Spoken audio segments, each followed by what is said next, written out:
दो न्यूक्लियस के अंदर माने जाते थे और दो किसके अंदर माने जाते थे, ऑर्बिट्स के अंदर, ताकि ये जो है वो न्यूट्रल रह सके, एटम जो हो वो इलेक्ट्रिकली न्यूट्रल हो। आप कह सकते हैं कि this theory suggests that electrons are present in nucleus। अब किसी भी थ्योरी को कोई ना कोई सपोर्ट होनी चाहिए। अगर ये थ्योरी कहती थी कि इलेक्ट्रॉन न्यूक्लियस के अंदर मौजूद है, तो इस थ्योरी को किसी न किसी चीज की सपोर्ट तो होगी जिसकी बुनियाद पे ये थ्योरी कहती थी। और इस थ्योरी को जो सपोर्ट मिलती थी वो बीटा एक्टिविटी से मिलती। ये थ्योरी कहती थी कि अगर हम देखते हैं कि रेडियो एक्टिविटी के अंदर बीटा नेगेटिव के अंदर इलेक्ट्रॉन निकलता है, और आपको पता है कि रेडियो एक्टिविटी न्यूक्लियर एक्टिविटी है। रेडियो एक्टिविटी का ताल्लुक ऑर्बिट से नहीं, ऑर्बिट एटॉमिक एक्टिविटी के अंदर, जैसे स्पेक्ट्रम होता है। स्पेक्ट्रम क्या होता है बेटा, एटॉमिक एक्टिविटी होती है। जबकि रेडियो एक्टिविटी जो होती है ये कौन सी होती है बेटा, रेडियो एक्टिविटी जो होती है वो न्यूक्लियर एक्टिविटी होती है बेटा, ठीक है। तो इस थ्योरी को सपोर्ट आती थी, ये थ्योरी कहती थी कि अगर इलेक्ट्रॉन न्यूक्लियस के अंदर नहीं है तो रेडियो एक्टिविटी में कहां से निकलता है। तो आप कहोगे कि this theory gets support from beta negative emission. ये थ्योरी जो होती है ये सपोर्ट कहां से लेती है बेटा, बीटा नेगेटिव इमिशन से सपोर्ट लेती है। कि बीटा नेगेटिव के अंदर कौन इमिट होता है बेटा, इलेक्ट्रॉन। और इलेक्ट्रॉन कहां से इमिट होता है बेटा, इलेक्ट्रॉन जो इमिट होता है वो न्यूक्लियस से होता है। तो ये थ्योरी कहती थी न्यूक्लियस के अंदर है तभी न्यूक्लियस से इमिट होता है, ठीक है। लेकिन हेजनबर्ग का अनसर्टेनिटी प्रिंसिपल ने इसकी मुखालफत की। अब हेजनबर्ग के अनसर्टेनिटी प्रिंसिपल ने क्या कहा, Heisenberg uncertainty principal, uncertainty principle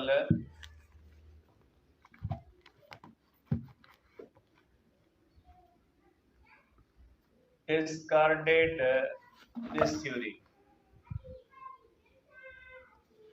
Heisenberg के अनसर्टेनिटी प्रिंसिपल ने इस थ्योरी को खत्म कर दिया। अब हेजनबर्ग के अनसर्टेनिटी प्रिंसिपल ने कौन सा आर्ग्यूमेंट इस्तेमाल किया, हेजनबर्ग की अनसर्टेनिटी प्रिंसिपल को अगर इस्तेमाल करते हैं तो हम जाएंगे वीर हो गए जाइए अच्छी हो जाए। तो देखिए हेजनबर्ग का अनसर्टेनिटी प्रिंसिपल जो बातें कहता है वो इस थ्योरी के बिल्कुल जो है वो अगेंस्ट है। हेजनबर्ग अनसर्टेनिटी प्रिंसिपल क्या कहता है, according to the Heisenberg uncertainty principle आपको पता है कि साइज ऑफ द न्यूक्लियस जो होती है, अगर न्यूक्लियस आप देखें तो size of nucleus is of order of 10 power -14 और 10 पावर -15 मीटर। न्यूक्लियस की साइज क्या होती है बेटा, न्यूक्लियस की साइज होती है 10 पावर -14 या 10 पावर -15 मीटर, न्यूक्लियस की साइज होती है, ठीक है। अगर न्यूक्लियस की साइज इतनी है तो according to the Heisenberg uncertainty principle, Heisenberg uncertainty principle कहता है कि अगर इलेक्ट्रॉन न्यूक्लियस में रहेगा तो इलेक्ट्रॉन की पोजीशन जो है उसके अंदर अनसर्टेनिटी होगी 10 पावर -14 मीटर। क्यों होगी अनसर्टेनिटी, क्योंकि इलेक्ट्रॉन जब न्यूक्लियस के अंदर रहेगा तो ये तो आपको पता नहीं इलेक्ट्रॉन यहाँ पे वहां पे कहां पे, वो तो इलेक्ट्रॉन उस पूरे न्यूक्लियस के अंदर कहीं पे भी हो सकता है। तो न्यूक्लियस के अंदर अनसर्टेनिटी कितनी होनी चाहिए, इलेक्ट्रॉन की पोजीशन में अनसर्टेनिटी कितनी होनी चाहिए, uncertainty in the position of electron जो होनी चाहिए वो होनी चाहिए 10⁻⁻14 मीटर, क्योंकि न्यूक्लियस की साइज अगर 10⁻⁻14 है तो ये इलेक्ट्रॉन न्यूक्लियस के अंदर 10⁻⁻14 मीटर के अंदर कहीं पे भी हो सकता है। ठीक है, अगर ये बात है, इसका मकसद है फिर delta x into delta p is equal to h upon 2 pi होता है। अगर इसको इस्तेमाल करें तो डेल्टा पी जो होना चाहिए वो 10⁻⁻20 होना चाहिए, क्योंकि दोनों की प्रोडक्ट होती है 10⁻⁻34 के बराबर। अगर -14 है डेल्टा एक्स तो -20 क्या होना चाहिए, -20 जो होना चाहिए वो होना चाहिए अनसर्टेनिटी इन द मोमेंटम, क्योंकि दोनों की प्रोडक्ट किसके बराबर होती है, एच अपॉन 2 एच का पावर। यहाँ पे हम सिर्फ पावर की बात करें, आगे जो होते कोएफिशिएंट्स की बात नहीं, इसको ऑर्डर कहा जाता है, order of the uncertainty, order of the uncertainty. इसके आगे न्यूमेरिकल वैल्यूज होंगी 2 3 1 कोई भी हो सकती है। हम सिर्फ किसको चेक कर रहे हैं, पावर को, कॉन्सेप्ट बनाने की कोशिश कर रहे हैं। तो अनसर्टेनिटी पोजीशन की कितनी होनी चाहिए, तकरीबन 10⁻⁻20 या 10⁻⁻19 होनी चाहिए। ठीक है, अब आगे अच्छी वजह जगह हो जाएगी वे खाली पे। तो देखिए आप कहोगे कि अनसर्टेनिटी पोजीशन की कितनी होनी चाहिए बेटा, 10⁻⁻20 होनी चाहिए। अगर इसी चीज को हम इस्तेमाल करते हैं तो इसी से आप एनर्जी भी फाइंड कर सकते हैं, और जो एनर्जी के अंदर होनी चाहिए वो होनी चाहिए 10⁻6 MeV, और आपके बुक के हिसाब से 10⁻3 MeV STP के अंदर ये लिखा। हेजनबर्ग का अनसर्टेनिटी प्रिंसिपल कहता है कि जब कोई भी न्यूक्लियस के अंदर इलेक्ट्रॉन रहेगा तो उसके पास कम से कम एनर्जी 10⁻6 या आपके बुक के हिसाब से 10⁻3 MeV होनी चाहिए। लेकिन ठीक है, लेकिन ऐसा कुछ भी नहीं है। जो इलेक्ट्रॉन इमिट होता है ना न्यूक्लियस से, उसकी एनर्जी होती है, आप कहेंगे energy emitted by beta particle, energy emitted by beta particle is of 2 to 3 MeV। कि जो एनर्जी बीटा पार्टिकल की होनी चाहिए वो कितनी होनी चाहिए, 2 to 3 MeV होनी चाहिए। ठीक है, होती है, सॉरी ये एक्सपेरिमेंट कहता है कि बीटा पार्टिकल की एनर्जी कितनी होती है, 2 से लेकर 3 MeV होती है। और ये क्या सजेस्ट करता है कि बीटा पार्टिकल की एनर्जी इतनी होनी चाहिए। हेजनबर्ग अनसर्टेनिटी प्रिंसिपल कहता है बीटा की एनर्जी इतनी होनी चाहिए, और एक्सपेरिमेंट कहता है बीटा की एनर्जी इतनी है। इसका मकसद है कि इलेक्ट्रॉन न्यूक्लियस के अंदर मौजूद नहीं है, क्योंकि हेजनबर्ग अनसर्टेनिटी प्रिंसिपल कहता है अगर इलेक्ट्रॉन न्यूक्लियस के अंदर होगा तो जब वो बीटा के अंदर निकलेगा तो उसके पास इतनी एनर्जी होनी चाहिए। लेकिन एक्सपेरिमेंट कहता है इतनी एनर्जी, इसका मकसद है इलेक्ट्रॉन न्यूक्लियस के अंदर मौजूद नहीं होता। ठीक है, तो ये होती है बेटा आपके पास ये थ्योरी पहले वाली थी। अब हमारे पास है बेटा मॉडर्न थ्योरी। अब हमारे पास है बेटा मॉडर्न थ्योरी, और मॉडर्न थ्योरी के मुताबिक न्यूक्लियस के अंदर क्या होता है बेटा, अब ये चीजें बताना मुझे तो अच्छा नहीं लगता, बाकी आपकी मर्जी है। बेटा न्यूक्लियस जो होता है वो किसका बना हुआ है, न्यूट्रॉन्स का, और किसका बना हुआ है बेटा, प्रोटॉन्स का बना हुआ है। After the discovery of neutron अब हम मानते हैं कि न्यूक्लियर स्ट्रक्चर कौन सी है, न्यूक्लियस जो होता है प्रोटॉन्स और न्यूट्रॉन का बना हुआ। ठीक है, और न्यूट्रॉन्स और प्रोटॉन्स को कलेक्टिवली न्यूक्लियन कहा जाता है। न्यूट्रॉन और प्रोटॉन की कलेक्टिव तादाद को मास नंबर कहा जाता है, एटॉमिक नंबर कहा जाता है, और जो प्रोटॉन्स की तादाद होती है उसको चार्ज नंबर कहा जाता है। ठीक है, जिसको Z से शो करते हैं, और प्रोटॉन्स और न्यूट्रॉन्स की तादाद को A से शो करते हैं। ये चीजें आपको पता है, ये कोई ऐसी डिफिकल्ट चीज नहीं, ठीक है। और न्यूट्रॉन और प्रोटॉन को कलेक्टिवली हम क्या कहते हैं, न्यूक्लियंस कहते हैं। अब आ जाते हैं जो आपका इस चैप्टर का नेक्स्ट है, उसके अंदर हम करेंगे बेटा आइसोटोप्स। आइसोटोप्स की भी डेफिनेशन आपको पता है बेटा, कि आइसोटोप्स का मकसद ऐसे एटम्स बेटा जिनका मास जो है वो भले डिफरेंट हो लेकिन चार्ज सेम हो, तो उसको हम क्या कहते हैं, उसको हम कहते हैं आइसोटोप्स बेटा। और आइसोटोप्स जो होते हैं उनकी केमिकल प्रॉपर्टीज सेम होती है, क्योंकि केमिकल प्रॉपर्टीज डिपेंड किस पे करती है, प्रोटॉन्स की तादाद पे करती है।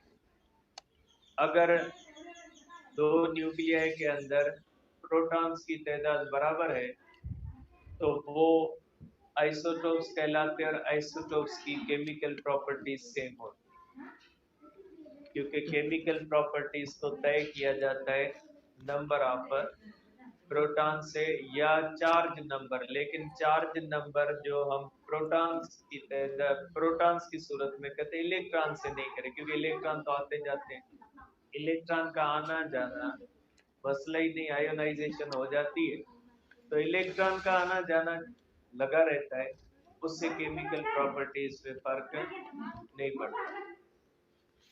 और दूसरी बात बेटा, जो आइसोटोप्स होते हैं, जैसे आपके बुक में कहा गया है कि तकरीबन जो 1400 न्यूक्लियाई हमें मिलते हैं नेचर के अंदर, 1400 न्यूक्लियाई, उनमें से तकरीबन 1/5 स्टेबल है, बाकी सब अनस्टेबल है।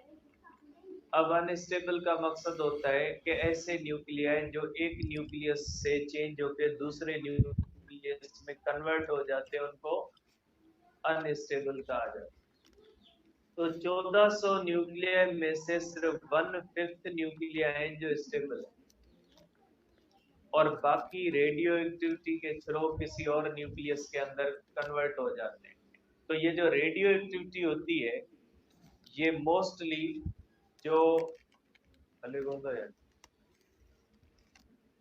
मोस्टली जो आइसोटोप्स होते हैं वो रेडियो एक्टिव होते हैं।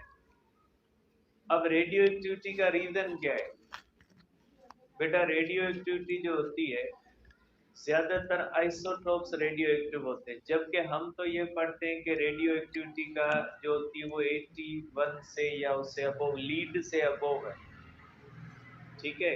लेकिन हम देखते हैं कि बहुत सारे आइसोटोप्स जो होते हैं वो भी रेडियो एक्टिव है। जैसे आप हाइड्रोजन का ले लें, ट्राइटियम में वो आइसोटोप है जो हाइड्रोजन का, वो रेडियो एक्टिव है, जबकि ड्यूटेरियम रेडियो एक्टिव नहीं है। हाइड्रोजन के जो आइसोटोप्स है ड्यूटेरियम और ट्राइटियम, तो ट्राइटियम आइसोटोप होता है। रेडियो एक्टिविटी का रीजन क्या है बेटा, रेडियो एक्टिविटी जो होती है उसका बुनियादी रीजन होता है रिपल्सिव फोर्स, कि जो न्यूक्लियस जब बनता है तो जो प्रोटॉन्स की तादाद अगर ज्यादा होती है तो रिपल्शन बढ़ती है।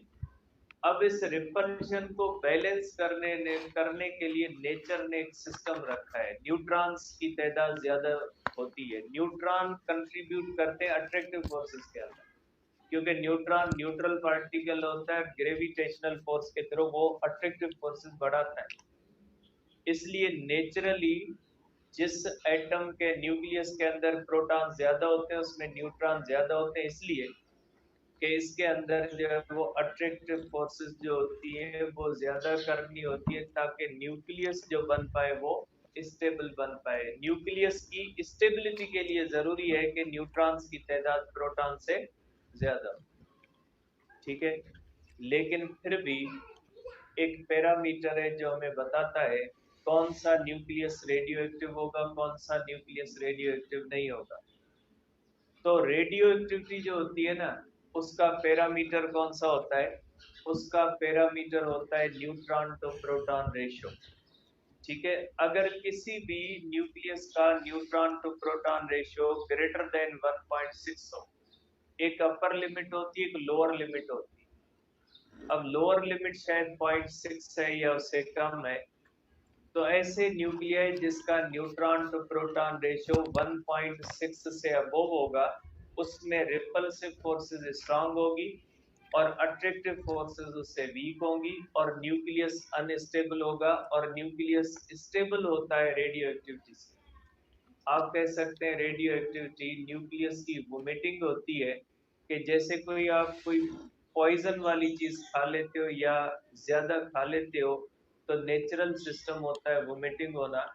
ठीक है, तो इसी तरह से क्या कह सकते हैं कि जब न्यूक्लियस अनस्टेबल होता है, जब न्यूक्लियस के अंदर रिपल्सिव फोर्सेस एक हद से ज्यादा बढ़ जाती है, तो वीक न्यूक्लियर फोर्सेस वगैरह एक्टिव होती हैं।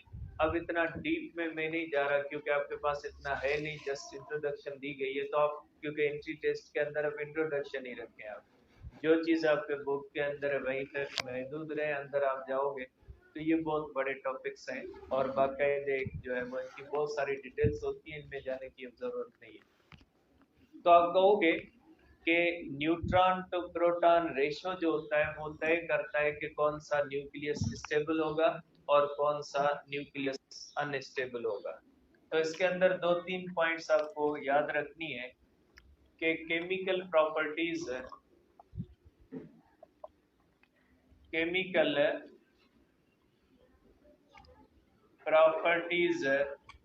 Depend upon neutron number. और रेडियो एक्टिविटी जो होती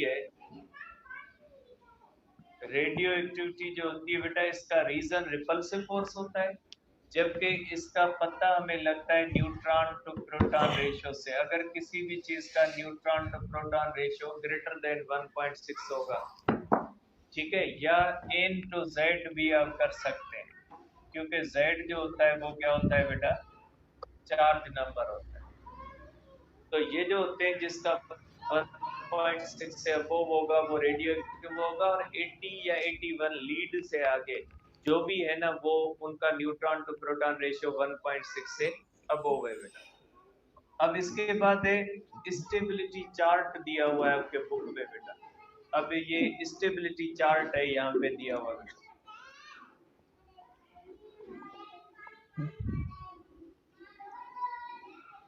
स्टेबिलिटी चार्ट बेटा हम इसको कहते हैं। अब ये स्टेबिलिटी चार्ट बनाया जाता है बिटवीन न्यूट्रॉन और प्रोटॉन नंबर से, हाइड्रोजन को छोड़ के बाकी बनाए जाते हैं, क्योंकि हाइड्रोजन एक अजीब चीज है। ठीक है बेटा, अगर यहाँ पे हम प्रोटॉन्स की तादाद लिखें और यहाँ पे अगर हम न्यूट्रॉन्स की तादाद लिखें, तो यहाँ पे एक लाइन होती है जिसको कहा जाता है 45 डिग्री लाइन। इसको हम कहते हैं 45 डिग्री लाइन। ठीक है, अगर जैसे बेटा जिस एटम के अंदर नंबर ऑफ प्रोटॉन्स और नंबर ऑफ न्यूट्रॉन्स बराबर होंगे, वो कहाँ पे आ जाएगा, अगर जैसे हीलियम है, दो प्रोटॉन होते हैं दो न्यूट्रॉन होते हैं, तो उसकी पोजीशन इस लाइन के ऊपर आ जाएगी, क्योंकि न्यूट्रॉन और प्रोटॉन अगर बराबर है, जैसे लाइटर एलिमेंट होते हैं, पीरियोडिक टेबल के एलिमेंट्स को अगर यहाँ पे रखोगे, तो शुरू वाले जो एलिमेंट्स है ना, शुरू वाले एलिमेंट्स यहाँ पे आएंगे, लेकिन जैसे एलिमेंट्स का नंबर 25 और इससे अबव होगा, तो आपको पता है इसमें प्रोटॉन्स की तादाद बढ़ती है, सॉरी न्यूट्रॉन्स की तादाद बढ़ती है। तो ये लाइन किस तरफ चली जाती है, ये लाइन ऊपर की तरफ चली जाती है। ये लाइन ऊपर जाने का मकसद है ऐसा एलिमेंट जिसके अंदर न्यूट्रॉन्स की तादाद ज्यादा है as compare to the proton. जैसे यूरेनियम देख लें, यूरेनियम के अंदर न्यूट्रॉन्स ज्यादा है as compare to the protons, तो ये लाइन से ऊपर जाए, इसकी पोजीशन लाइन से क्या आ जाएगी, ऊपर। और बढ़ते बढ़ते एक ऐसी पॉइंट आएगी जिस पॉइंट 6 होगा, तो वो क्या बन जाएगा, रेडियो एक्टिविटी वहां से शुरू हो जाएगी। और अगर किसी का न्यूट्रॉन टू प्रोटॉन रेशियो 1 है, मींस प्रोटॉन्स तो वो 45 लाइन पे है। अगर पीरियोडिक टेबल के अंदर जितने भी एलिमेंट्स हैं उनको प्रोटॉन्स और न्यूट्रॉन्स के हिसाब से आप अरेंज करोगे तो आप देखोगे कि शुरू वाले जो होते हैं वो एलिमेंट्स उनकी पोजीशन 45 डिग्री लाइन पे आती है, क्योंकि उनके अंदर प्रोटॉन्स और न्यूट्रॉन्स की तादाद बराबर होती है। जैसे जैसे आप आगे जाओगे 20 से आगे जाओगे तो ये लाइन ऊपर जाएगी। ऊपर जाने का मकसद है न्यूट्रॉन की फिर तादाद बढ़ती है और प्रोटॉन की तादाद कम। कम का मकसद है बढ़ती है, लेकिन as compare to the neutron उनकी तादाद कम होती है। और वो क्यों होती है? इसलिए कि जैसे जैसे प्रोटॉन की तादाद बढ़ेगी उसके अंदर रिपल्सिव फोर्स बढ़ेगी। रिपल्सिव फोर्स को बैलेंस करने के लिए जरूरी है कि न्यूट्रॉन्स की तादाद बढ़ाई जाए, क्योंकि न्यूट्रॉन की तादाद जितनी बढ़ेगी अट्रैक्टिव फोर्सेस उतनी बढ़ेंगी और स्टेबिलिटी जो है वो बढ़ेगी। तो न्यूट्रॉन्स की तादाद इसलिए बढ़ती है। ठीक है, इतना जी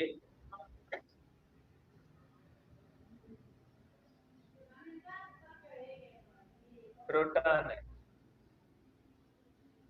मेहरबानी यार, ये जो ऑनलाइन वाला सर्किल करे करे मारे ये ठीक है।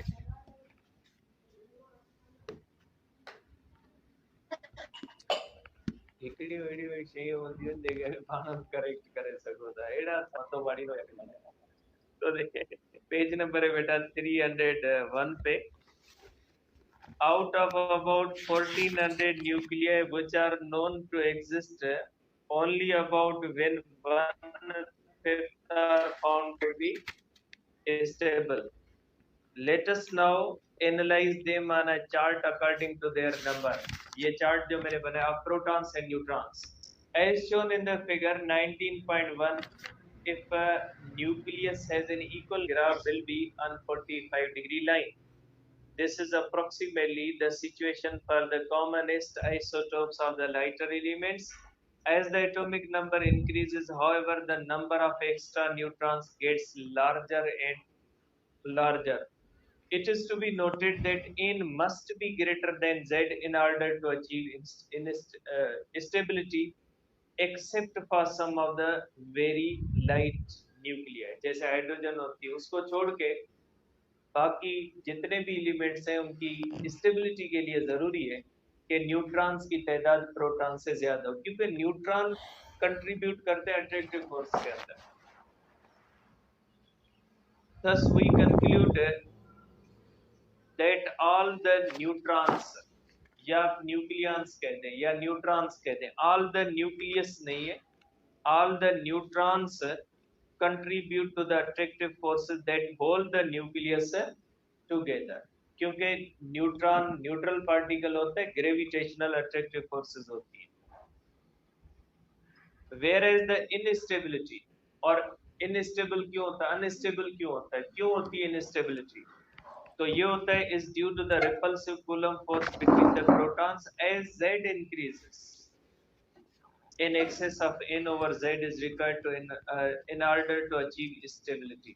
इसके बाद है हमारे पास radio activity and nuclear changes. बेटा जब रेडियो एक्टिविटी होती है तो बेटा न्यूक्लियस, एक न्यूक्लियस दूसरे न्यूक्लियस के अंदर तब्दील होता है। जैसे स्टेबिलिटी एक चार्ट होता है जो आपको बताता है कि जैसे यूरेनियम से अगर हम शुरुआत करें, यूरेनियम अल्फा एमिट करने के बाद इसमें जाएगा, वो इसमें जाएगा। आप देखोगे कि डिफरेंट एलिमेंट्स का एक चार्ट बना हुआ है जो हमें बताता है कि ये एलिमेंट्स रेडियो एक्टिव होने के बाद, जैसे थेरियम होता है वो रेडियम में कन्वर्ट हो जाता है अल्फा के बाद, क्योंकि अल्फा पार्टिकल एमिट होने से प्रोटॉन निकल जाते हैं, प्रोटॉन निकलते हैं केमिकल प्रॉपर्टीज चेंज हो जाएंगी और एक न्यूक्लियस दूसरे न्यूक्लियस के अंदर कन्वर्ट हो जाता है।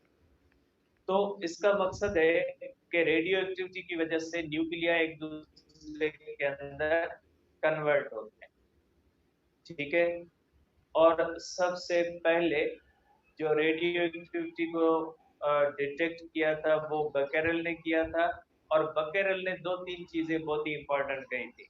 बकेरेल ने कहा था कि यूरेनियम में से मैंने एक बात नोट की है कि यूरेनियम में एक किस्म की रेडिएशन निकलती है जो फोटोग्राफिक प्लेट्स को भी ब्लैक करने की सलाहियत रखती है, मीन्स हाईली पेनिट्रेटिंग है। और बकेरेल ने कहा ये यूरेनियम के अंदर इंट्रिंसिक प्रॉपर्टी है। इंट्रिंसिक प्रॉपर्टी का मकसद है यूरेनियम को अगर आप ग्राइंड करोगे, यूरेनियम को आप डिसॉल्व करोगे, यूरेनियम का प्रेशर टेम्परेचर कुछ भी कर लो, लेकिन ये यूरेनियम से रेडिएशन इमिट होती रहती है, आप उसको कंट्रोल नहीं कर सकते। ये स्पॉन्टेनियस है। स्पॉन्टेनियस का मकसद है खुद ब खुद होने वाली, विदाउट एनी एक्सटर्नल फैक्टर। और जो सबसे बड़ी बात बकेरल ने कही वो ये कही कि जो यूरेनियम से रेडिएशन इमिट होती है ना, उसकी अमाउंट डिपेंड करती है अमाउंट ऑफ यूरेनियम। अगर आपके पास यूरेनियम ज्यादा है तो ज्यादा रेज निकलेंगे, अगर आपके पास यूरेनियम कम है तो कम रेज निकलेंगे। बहुत ही इंपॉर्टेंट दो तीन चीजें थी कि रेडियो एक्टिविटी जो है वो इंट्रिंसिक और स्पॉन्टेनियस है, और रेडियो एक्टिविटी जो होती है वो डिपेंड करती है, उसकी इंटेंसिटी डिपेंड करती है amount of radio active substance. अगर 1 ग्राम यूरेनियम में से 10 रेज निकलते हैं, ठीक है, तो 2 ग्राम में से कितने निकलेंगे? 20। 3 ग्राम में से 30 निकलेंगे। और इसके बाद में मेरी क्यूरी और पेरी क्यूरी ने दो और जो है वो एलिमेंट्स डिटेक्ट किए, पोलोनियम और रेडियम नेम लिखे हुए। उनके बारे में भी ये पता लगा कि वो भी रेडियो एक्टिव है, और इस तरह से रेडियो एक्टिविटी की detection. Radio activity nuclear activity है। रेडियो एक्टिविटी का कोई ताल्लुक ऑर्बिट के इलेक्ट्रॉन से नहीं, कोई ताल्लुक एटम से नहीं, उसका ताल्लुक न्यूक्लियस से। Radioactivity may be defined as the spontaneous disintegration of a nucleus of atoms. It is a self-disrupting activity exhibited by some naturally occurring elements. The first discovery of a radioactive element was made by Becquerel in 1896 when he found that uranium emits radiation which are penetrating to such an extent that uranium salts causes blackening of photographic plates. This effect appeared intrinsic to the uranium because grinding, dissolving, and heating the salts did not change the radiation effect. The radiation could penetrate not only paper but also glass and even thin sheets of aluminium. Becquerel found that more, बहुत ही important point है, Becquerel found that the more uranium the sample contained, the more intense the emitted radiation. कि जितने uranium के atoms nuclei आपके पास ज्यादा होंगे उतनी radiation ज्यादा निकलेगी।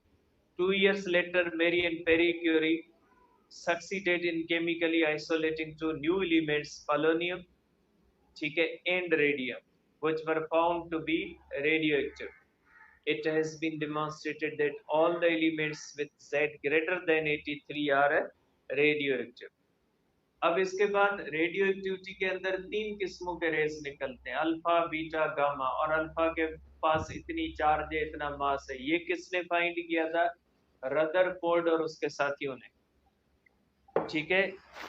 आप कहेंगे Rutherford and his co-workers were able to prove with the help of experiment that the radiation emitted by the radioactive substance of 3 different types। इसके बाद एक्सपेरिमेंट है बेटा जिसमें इलेक्ट्रिक और मैग्नेटिक फील्ड इस्तेमाल की गई। आखिरी पॉइंट्स इसकी बहुत इंपॉर्टेंट है, पेज नंबर 304 पे। Further experiment confirmed that the positively charged particles are nuclei of helium atoms called alpha particles, while the negatively charged particles are electrons and are called beta particles. The rays which go undeflected indicate no charge and are therefore energetic. Photons are the gamma rays.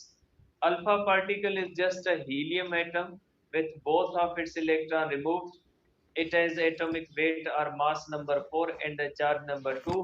The beta particles have been identified as electrons with more energy as standard। ये data याद रखिए बेटा, ये constant जो है वो fixed data है, ये याद कर लीजिएगा। इसके बाद हमारे पास नेक्स्ट जो टॉपिक है बेटा, आज का ये अपना आखिरी टॉपिक है, बाकी कल करेंगे। The disintegration of radio active elements, कि जब रेडियो एक्टिव एलिमेंट्स की डिसइंटीग्रेशन होती है तो उसमें कौन सी तब्दीलियां आती है? अगर अल्फा पार्टिकल निकलता है तो कौन सी तब्दीली आती है, बीटा निकलता है तो कौन सी आती है, गामा निकलता है तो कौन सी आती है। ठीक है, अब इसके अंदर जो सबसे पहली चीज आपको ध्यान में रखनी है वो ये है कि nuclear volume is directly proportional to the mass number. जैसे हाइड्रोजन का वॉल्यूम जो है उससे हीलियम का वॉल्यूम 4 गुना बड़ा है, क्योंकि हाइड्रोजन के अंदर एक प्रोटॉन है और हीलियम के अंदर 2 प्रोटॉन है, 2 न्यूट्रॉन, 4 गुना बड़ा है। Means nuclear volume is directly proportional to the A. और इसका नतीजा क्या निकलता है? इसका नतीजा ये निकलता है कि हर न्यूक्लियस की डेंसिटी सेम होती है। जैसे अगर हाइड्रोजन का मास 1 और आप वॉल्यूम 1 मान लें तो डेंसिटी होगी 1/1, मास पर यूनिट वॉल्यूम 1। अगर हीलियम का मास 4 है तो उसका वॉल्यूम भी 4 होगा, डेंसिटी क्या होगी? 1 होगी। ठीक है, तो न्यूक्लियर डेंसिटी जो होती है वो सब न्यूक्लियाई की सेम होती है, कोई बड़ा है कोई छोटा है, इससे कोई फर्क नहीं पड़ता। A nuclear species corresponding to given values of A and Z is called a nucleate and is denoted by its AZ. ये सिंबल सही है, आपको पता है बेटा। The nuclear volume is directly proportional to the A. Nucleus का volume जो होता है वो क्या होता है? Directly proportional to the A, which leads to the important result that the density of nuclear matter is essentially constant for all the nuclides. The main cause of radioactivity is the instability of nuclides of heavy elements. The unstable nuclide in nature decay by the phenomena of radioactivity taking place by the process of alpha or beta emission, which may be accompanied by gamma ray. Alpha और beta particles हैं, gamma ray है। Alpha और beta के emit होने के बाद gamma निकलता है। ठीक है, अल्फा के इमिट होने के बाद एक गामा निकल सकता है या 2 निकल सकते हैं, बीटा के बाद एक गामा क्यों निकलता है, आगे रीजन देखते हैं। अब पहला दिया गया है कि अगर किसी भी न्यूक्लियस से अल्फा निकले, अगर अल्फा निकलेगा तो देखें पेज नंबर 305 पे इक्वेशन लिखी हुई है, एक्स ए जेड है, अल्फा निकलने के बाद A-4 होगा, Z-2 होगा, क्योंकि अल्फा के अंदर 4 पार्टिकल होते हैं, 2 प्रोटॉन 2 न्यूट्रॉन, मास 4 गुना कम हो जाएगा और चार्ज 2 गुना कम हो जाएगा और एक डॉटर न्यूक्लियस बन जाएगा। जैसे रेडियम बनता है, थेरियम से रेडियम बनता है। अब जरूरी नहीं है कि थेरियम के अल्फा इमिट करने के बाद जो रेडियम बना वो स्टेबल हो, रेडियम भी अल्फा इमिटर हो सकता है। रेडियम फर्दर सब इस तरह से अल्फा बीटा इमिट करते जाएंगे जब तक वो लीड के अंदर कन्वर्टर नहीं होते। अब इसके बाद जो है वो दूसरा प्रोसेस दिया गया, द प्रोसेस ऑफ बीटा। देखिए बीटा एमिशन क्या होती है। देखिए बेटा, बीटा एमिशन 2 किस्मों की होती है।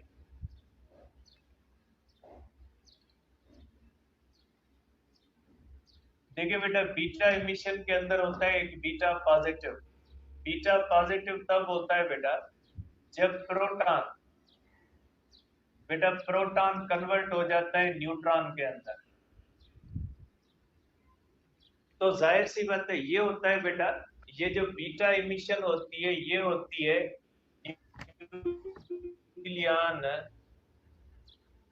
न्यूक्लियन ट्रांजिशन होती है। इसके अंदर न्यूक्लियन ट्रांजिशन का मकसद है प्रोटॉन और न्यूट्रॉन एक दूसरे के अंदर तब्दील होते हैं। अगर प्रोटॉन कन्वर्ट हो जाता है न्यूट्रॉन के अंदर तो जाहिर है ये अपनी चार्ज छोड़ेगा और चार्ज छोड़ेगा इन द पॉजिट्रॉन की सूरत में, क्योंकि चार्ज बगैर मास के नहीं जा सकती। तो ये पार्टिकल इमिट करता है पॉजिट्रॉन और इसके साथ एक न्यूट्रिनो भी इमिट होता है। अल्फा पार्टिकल के साथ कोई और पार्टिकल इमिट नहीं होता। बीटा के साथ एक और पार्टिकल इमिट होता है जिसको न्यूट्रिनो और एंटी न्यूट्रिनो कहते हैं। तो जब न्यूक्लियस के अंदर प्रोटॉन कन्वर्ट होता है न्यूट्रॉन के अंदर, क्यों होता है इसके रीजन आपके पास नहीं है, इसको डिस्कस नहीं कर रहे, आपके पास नहीं, आपको पढ़ने की जरूरत है इतना डीप।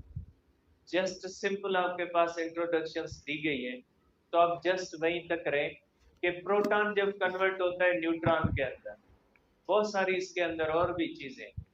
कि लेप्टॉन्स कैसे हेड्रॉन्स के अंदर जाते हैं, बहुत ही इंटरमीडिएट प्रोसेस होते हैं, बहुत सारी चीजें, उनको छोड़े, आपके काम की नहीं है। क्लास के अंदर हमने बहुत सारी चीजें डिस्कस की हुई है, लेकिन यहाँ पे सिर्फ आप बुक तक रहे। तो ये होगा बेटा, प्रोटॉन है न्यूट्रॉन में कन्वर्ट होता है, तो मास पे तो कोई फर्क नहीं होगा। लेकिन प्रोटॉन जब न्यूट्रॉन में कन्वर्ट होगा तो प्रोटॉन्स की तादाद कम हो जाएगी, न्यूट्रॉन्स की तादाद बढ़ जाएगी। मास नंबर सेम रहेगा, लेकिन चार्ज नंबर एक क्या होगा, कम हो जाएगा। ठीक है। और अगर दूसरा जो होता है बीटा निगेटिव बेटा, दूसरा होता है बीटा निगेटिव, इसके अंदर बेटा न्यूट्रॉन जो होता है ना वो कन्वर्ट होता है प्रोटॉन के अंदर। इसमें एक बेटा प्रोटॉन बनता है और एक इलेक्ट्रॉन बनता है, जिसको हम कहते हैं बीटा नेगेटिव। न्यूट्रॉन जब कन्वर्ट, क्योंकि न्यूट्रॉन न्यूट्रल पार्टिकल है, एक उसमें से प्रोटॉन बनेगा और एक क्या बनेगा, इलेक्ट्रॉन, और वही इलेक्ट्रॉन बीटा एक्टिविटी में बाहर निकलता है। तो इलेक्ट्रॉन जो होता है वो न्यूक्लियस के अंदर होता नहीं, बनता है। तो बीटा पॉजिटिव और बीटा नेगेटिव जो निकलते हैं ना, वो न्यूक्लियन ट्रांजिशन होती है। न्यूट्रॉन प्रोटॉन के अंदर कन्वर्ट होता है, या प्रोटॉन किसके अंदर कन्वर्ट होता है, न्यूट्रॉन के अंदर। मास पे कोई फर्क नहीं होता। सपोज करें एक एटम है, उसके अंदर 50 प्रोटॉन है, 50 न्यूट्रॉन है, मास नंबर 100। अगर उसमें से बीटा पॉजिटिव निकलता है, मींस उसमें से एक प्रोटॉन न्यूट्रॉन में चला गया, न्यूट्रॉन बन गए 51 और प्रोटॉन कितने बन गए, 49। तो चार्ज नंबर एक कम हो गया, लेकिन मास फिर भी 100 है, कोई फर्क नहीं पड़ता। ठीक है।